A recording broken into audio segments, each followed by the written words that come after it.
საარჩევნო სია დღეს ქრისტიან დემოკრატებმაც გამოაქვეყნეს პარტიული სიის პირველი ათეული, ასე გამოიყურება გიორგი თარგამაძე, ლევან ვეფხვაძე, გიორგი ახვლედიანი, მაგდა ანიკაშვილი, პაატა დავითაია, თამაზ გაიაშვილი, გიორგი რუხაძე, ზაზა ვეკუა, კახაბერ კორძაია, ნინო გურიელი და ზურაბ ხაჩიძე.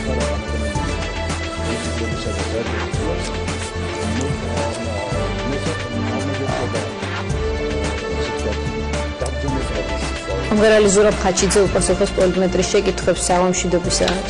ზურაბ, დიდი მადლობა გაცემაში მონაწილეობისთვის. როდის დაახლოვდით ქრისტიან დემოკრატებთან? ქრისტიან დემოკრატებთან სულ რამოდენიმე ხნის უკან მივიღე შემოთავაზება, მოგეხსენება თავმყოფობდი საქართველოში, საბერძნეთში ცხოვრობდი, სადაც ვაკეთებდი ჩემს საქმეს და მოხდა დაკავშირება და შემოთავაზეს, ისე ვთქვათ, დიდუბის მაჟორიტარული ოლქი კენჭის საკრებად. ეს არის და დავახლოვდი მეგობრები სულ ან ძალიან ბევრი მეგობარი მყავს ამ პარტიაში, მოგეხსენებათ უამრავი წელია სხვადასხვა ჟურნალისტები არიან, ისინი ჟურნალისტები იყვნენ და აკეთებდნენ სხვადასხვა გადაცემებს და უამრავი ესე ვთქვათ შეხება მქონდა მათთან და აქედან გამომდინარე. მისგან მიიღეთ შემოთავაზება კონკრეტულად ხომ არ შეგიძლიათ გითხრათ? მინდა გრიგორია ლევან ვეფხვაძე. აი მსგავს შემოთავაზება სხვა პარტიებისგან მიიღებდით და რომელი პარტიისგან? იცი რა არის, სხვა პარტიებისგან არ მიმიღია შემოთავაზება და ქრისტიან დემოკრატები, ამ შემთხვევაში ქრისტიან დემოკრატების შემოთავაზებას დავთანხმდი. მინდა გითხრათ, რომ საერთოდ პოლიტიკურ სიტუაციაში ჩართვას არ ვაპირებდი. მოგეხსენებათ 2007 წლიდან ყოველთვის ვიდექი იქ, სადაც ჩემი ხალხი იდგა, სხვადასხვა მიტინგებზე, სხვადასხვა გაერთიანებული ოპოზიციით კენჭს ვიყრიდი ბორჯომში ასევე. მაგრამ ეხლა ისეთი დროა, ისეთი სიტუაცია, რომ პოლიტიკა პირდაპირ კარს გვემტრევს ყველა ჩვენთაგანს, ესე ვთქვათ, სახში და პირში წყლის დაგუბება ამიტავზე ჩემთვის. თქვენ ხო თქვენი არჩევანით ახლა იქ დგახართ, სადაც ყოველთვის იდექით. ანუ თქვენ ხალხი ახსენეთ, ჩემი ხალხი. ნამდვილად, მე იქ ვდგავარ, სადაც ჩემი ხალხი დგას. მე თუ ვინმეს ორ ადამიანს, სამ ადამიანს გადაუწყვეტავ პრობლემას და მივეხმარები ამ შემთხვევაში დიდუბის მოსახლეობას მინდა უთხრა, რომ ყველა მათ პრობლემას მივიდან გულთან ახლოს და შეძლებს დაგვარად იმის და მიხედვით, რაც შემეძლება. მე არასდროს ჩემს სიცოცხლეში ტყუილი არ მithქვამს და ზუსტად ვიცი, რომ ამ შემთხვევაში ქრისტიან დემოკრატებთან ერთად სიმართლეს ვემსახურები და გამარჯვების შემთხვევაში ყველა იმ პრობლემას მოვაგვარებ, რომელიც მათ დიდუბის რაიონში მოსახლეობას ექნება. ეს ჩემი ძალიან დიდი სურვილიც არის და ყოველთვის ამას ვაკეთებდი 2007 წლიდან და ყოველთვის ხალხის ხარისხი. თქვენ მაჟორიტარობა გნებავთ დიდუბის და იბრძოლებთ ამისთვის, თუმცა აი თქვენ თქვით, რომ სხვა პარტიისგან, კოალიციისგან შემოთავაზება არ მიმიღია, რომ მიგეღოთ რომელიმე პოლიტიკური ოპოზიციური პარტიისგან. ქართული ოცნებისგან იფიქრებდით? ვიფიქრებდი შემოთავაზება როგორ. თქვენ დათანხმდით, იმიტომ რომ შემოგთავაზეს ამათ. მე დავთანხმდი, იმიტომ რომ ჩემი შეხედულებით ბოლო პერიოდში დაკვირვებით, მინდა აღვნიშნო და ხაზი გაუსვა ამას, ქრისტიან დემოკრატებს, ესე ვთქვათ, ხალხის სამსახურში წარმატებები უფრო მეტი აქვთ. იმიტომ რომ ძალიან დიდი ხანია მე ესე ვთქვათ ვიყავი ჩართული ბევრ სხვადასხვა პოლიტიკურ ესე ვთქვათ პოლიტიკურ უпростоრად საზოგადოებრივ აქტიურობაში და ძალიან ბევრ ამას გვერდიდან უყურებდი.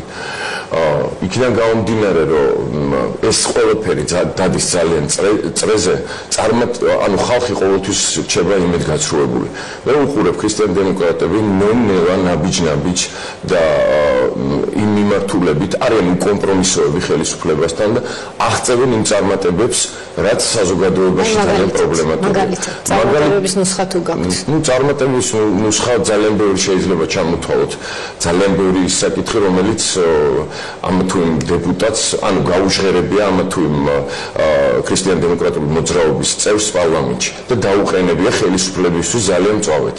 საკითხი, რომ ეს პრობლემები არის ამ და ამ ოლქში, ეს პრობლემა აწუხებს საზოგადოებას და რაც ყველაზე მთავარია ის იმ უსამართლობაზე, რაც ქვეყანაში დღეს ხდება, ყოველთვის მესმის ქრისტიან დემოკრატებისგან შეუპოვარი, ესე ვთქვათ, დაპირისპირება ხელისუფლებასთან. თქვენ ახლა საბერძნეთში ვიყავი, ამბობთ, მაგრამ ალბათ გესმით ის მითქმა-მოთქმა, რაც არსებობს ქრისტიან დემოკრატების ირგვლივ, რომ ისინი საზოგადოების ნაწილის ხედვით არიან თანამშრომლობენ ხელისუფლებასთან და არიან სატელიტი ოპოზიციური პოლიტიკური პარტია. ეს თქვენ არ გიქმნით დისკუსია. თქვენ დარწმუნებული ხართ რომ ეს ასე არის? მე დარწმუნებული ვარ პირველ რიგში შემიძლია რომ დარწმუნებული ვარ ჩემ თავში, ვინც მე მიცნობს ძალიან კარგად და იცის ჩემი გავლილი ცხოვრების გზა, იცის რომ ალბათ ჩემი აზრით ძალიან ისე არ მინდა გამომიდეს საკუთარ თავზე.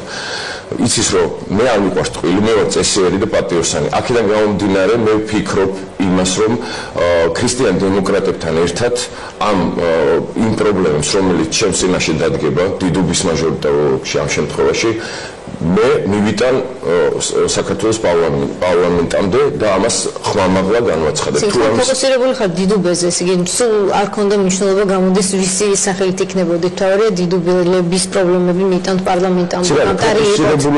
ფოკუსირებულია ამ შემთხვევაში. რა თქმა უნდა, კი. ეს გავწევრიანი პარტიაში და ნამდვილად. და წარმოადგინეს შესაბამისად. კიდევ ერთი რაღაცა მინდა თქვა, ამას ყოველთვის გვერდიდან უყურებდი და სხვა შორის ასწავლობდი, ალბათ მესმოდა მეც. როგორც უნებრივი ამ ქალაქში ცხოვრობ და ცხოვრობდი ესე ვთქვათ აქამდე და ძალიან ბევრი რამე მესმის სატელიტი რაღაც თანამშრომლობა მე ვფიქრობ რომ ესე არ არის ყოველთვის აი თითოეული მათგანის ესე ვთქვათ ქმედება დაწყებული ტელევიზიიდან და ჟურნალისტიკიდან ყოველთვის ემსახურება ხალხს უბრალოდ ხალხს უბრალოდ ერთი რაღაცა მინდა შევახსენო რომ იყო პერიოდი როცა ძალიან დიდი სიყვარული იყო სხვა გადაცემების მიმართ რომ გადაცემებსაც აკეთებდა რეალურად ეს გუნდი ქრისტიან დემოკრატები იგივე იყო თქვენ ამ სიტყვას იყენებთ წარსულში იყო ეხლა არის წარსულში იყო როცა ესენი გადაცემას აკეთებდნენ როცა ესენი პოლიტიკას აკეთებდნენ ესენი პოლიტიკას აკეთებდნენ დამერწმუნეთ რომ წარმატება ძალიან ბევრი აქვთ დამერწმუნეთ ეხლა კონკრეტულად ესე ჩამოთვლით ვერ დავიწყებ, მაგრამ გითხარით, რომ უამრავი პრობლემა საქართველოს პარლამენტში მათ განუცხადეთ. აი თქვენ ახსენეთ, რომ 2007 წლებში ძალიან აქტიურად იყავით ქუჩაშიც, მე მახსოვ ხარ თქვენ ამ აქტივობების დროს. მაშინ ოპოზიციურ კოალიციას ხელმძღვანელობდა ლევან გაჩეჩილაძე. სულ სხვა ენერგეტიკის და ყველანაირად განსხვავებული ლიდერი, ვიდრე დღეს თქვენი პარტიის ლიდერია გიორგი თარგამაძე. აი ამ თვალსაზრისით რომ შევადაროთ ეს ორი ლიდერი, რა ხიბლავდოთ მაშინ მასში და რა ხიბლავთ დღეს თარგამაძეში, იმიტომ რომ გამოდის რომ თქვენ ამ არჩევანით რაღაცნაირად უარს ამბობთ იმაზე, რასაც აკეთებდით მანამდე. მე უარს არ ამბობ, მე აბსოლუტურად ყველა ოპოზიციურ პარტიასთან, ანუ იმ დონეზე ვითანამშრომლობ, რა დონეზეც მე უფლება მექნება პარტიულად და ასე შემდეგ, მაგრამ მე უარს ვამბობ იმაზე, რომ ეს წრედი რაღაცნაირად მე ლეონთანაც მეგობრობ, ყავს უამრავი მეგობარი სხვადასხვა პარტიებში, ასევე ქართულ ოცნებაში და ძალიან ბევრი მეგობარი მყავს, იმიტომ რომ მოგეხსენებათ 2007 წლიდან ამ პროცესებში უშუალოდ თუ ქუჩაში, თუ იმაში ვთქვათ საკანში, თუ სადაც სულ ჩართული ვიყავი. განსხვავება ის არის, რომ მე მინდა ჩემი ანუ ხალხისთვის რამე სასიკეთო გავაკეთო და წარმატებას მივაღწიო იმ თვალსაზრისით, რომ ადამიანებს რაღაცით გამოვადგე. აი ეს არის ჩემი პასუხი იმ ყველა კითხვაზე, რომელიც უკავშირდება. ეს ქრისტიანი დემოკრატიული მოძრაობა, რასაც უყურებ გვერდიდან, ნაბიჯ წარმატებას ყოველთვის აღწევს ამა თუ იმ პრობლემის გადასაჭრელად. ასე დიდუბელების პრობლემებს თუ იცნობთ, უფრო კონკრეტულად, შეგიძლიათ მითხრათ აი პრობლემა, უამრავი პირველი რაც ამ ქვეყანაში არის პრობლემა, ეს არის და დაიძლევს ყველაზე მთავარი და ბოლო პერიოდში ვატყობ ამ გამოცოცხლებას შიში. მეორე რიგში რაც არის, ეს არის სასამართლო, ეს არის უსამართლობის შეგრძნება, რომელიც ხდება ჩვენს ქვეყანაში ყველა ფეხის ნაბიჯზე. აქედან გამომდინარე უნდა დავამარცხოთ ხელისუფლება, რათა პარლამენტში მრავალპარტიულ, ესე ვთქვათ, პოლიტიკურ ჯგუფებს ჰქონდეთ საშუალება მიიღონ ნორმალური კანონი, რაც თავარი აღარ ეშინოდეთ ხალხს და თავისუფალი იყოს ამ ქვეყანაში. მხოლოდ ხელისუფლების კანდიდატს არ ებრძვით გიორგი ჩაჩაინძეს თქვენ ებრძვით ვახტანგ ხმალაძესაც ოცნების კანდიდატს რომელიც სიაში მეორასია ეს იმას ნიშნავს რომ ის მაჟორიტარული ოლქზეა გათვლილი რომ იქ უნდა მოიგოს ასე შედის პარლამენტში ან საერთოდ ვერ შედის გავიგე რომ მეორასია ავიცი რეაქციაში სიმბოლურად არის მეორასია მაჟორიტარული ოლქის მე ნამდვილად არ ვებრძვი ვახტანგ ხმალაძეს მე ზუსტად ვიცი რომ ვებრძვი ხელისუფლებას და ზუსტად ვიცი რომ ხელისუფლებას ძალიან ბევრ ხმებს ავართოვე და გამარჯვებას მოვიპოვებ ამას საქმეს გვიჩვენებს შევხედავთ შეხვედრებზე დღეს უკვე პირველი შეხვედრა მქონდა დიდუბეში და ძალიან ესე ვთქვათ ბევრი პრობლემა მოვისმინე, რომელიც გადასაჭრელია. აქ არის ყველაზე მთავარი პრობლემები, ესე ვთქვათ, გზის რეაბილიტაციები და უამრავი ის პრობლემა, რომელიც დიდუბელებს გააჩნიათ. მათთან ერთად ამ ყველაფერს ეტაპობრივად ყველაფერს აუცილებლად მოვაგვარებ. ოპოზიციური კოალიციის ლიდერის მისამართით მიმართ თუ გაქვთ თქვენ ჩამოყალიბებული ხედვა, რომ ჩვენ ვისმენთ და ხედავთ თქვენი პოზიცია გაქვთ ხელისუფლების მიმართ, მაგრამ მოერიდეთ კონკრეტული კანდიდატურის ვახტანგ ხმალაძის მისამართით რა იმეს თქმას, ნეიტრალური პოზიცია გამოხატეთ. რას ფიქრობთ ბიძინა ივანიშვილს? ყველა ოპოზიციურ პარტიას და ყველა მივესალმები, ვინც გაიმარჯვებს ნებისმიერ უბანში და ეს არის ჩემი წინადადება. მე ამ შემთხვევაში ამიტომ ვამბობ, რომ მოერიდი ვახტანგ ხმალაძე არის ძალიან პროფესიონალი და თავის საქმეს ძალიან კარგი მცოდნე. აქედან გამომდინარე მე აუქს კი არა როგორ შემიძლია რა. როგორ ფიქრობთ ახლა ძალიან ობიექტურად რომ დავსვათ კითხვა მრავალგზის კონსტიტუციების ავტორი შესწორებების ვახტანგ ხმალაძე უფრო საჭიროა პარლამენტში თუ მომღერალიზურა ფაჩიძე თუ მეურნე გოგი რა ქვია ჩაჩაინძე რომელიც წლების მანძილზე მერის ყველა საჭიროა და ყველა ის მართალი და სწორი პოზიციის პოზიციის ადამიანია საჭირო ვინც გამარჯვებას მოიპოვებს ესე ვთქვათ საქართველოს პარლამენტში და მე ვფიქრობ რომ ჩემი პრინციპულობა ჩემი გავლილი გზა მაძლევს იმის უფლებას რომ ვიბრძოლო სიტყვით და საქმით საქართველოს არა სიმღერით თქვენ ვერ ნახავთ ესე იგი მე ძალიანაც მინდოდა გამეგზელებინა მოგახსენებთ ამასთან დაკავშირებით მინდოდა მეთქვა დასაწყისში რომ ძალიანაც მინდოდა გამეგზელებინა სიმღერა მაგრამ 2007 წლიდან აბსოლუტურად ყველა